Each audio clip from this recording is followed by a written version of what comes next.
এমন কালো কড়াইয়ের সমস্যায় ভুগছেন, এমন মানুষের কোনো অভাব নেই। এটা বাড়িতেই কম বেশি এই কালো কড়াইয়ের সমস্যা থাকবেই। আমি আপনাদেরকে আজকে এমন একটি ম্যাজিক দেখাবো যার মাধ্যমে 10 মিনিটেই আপনি আপনার কালো কড়াইটিকে সাদা ঝকঝকে বানিয়ে ফেলতে পারবেন। এর জন্য প্রয়োজন হবে আপনার একটি শিরিষ কাগজ। এই শিরিষ কাগজটি আপনি বাজার থেকে সংরক্ষণ করবেন এবং সেটি কেটে নিয়ে সুন্দর করে হালকা একটু ভীম নিয়ে কড়াইটিতে ঘষতে থাকবেন।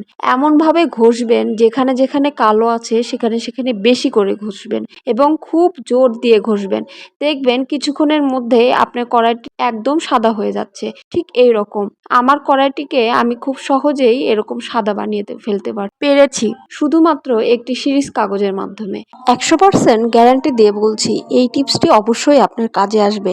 একবার ট্রাই করে দেখুন, আপনার অনেক উপকারে আসবে।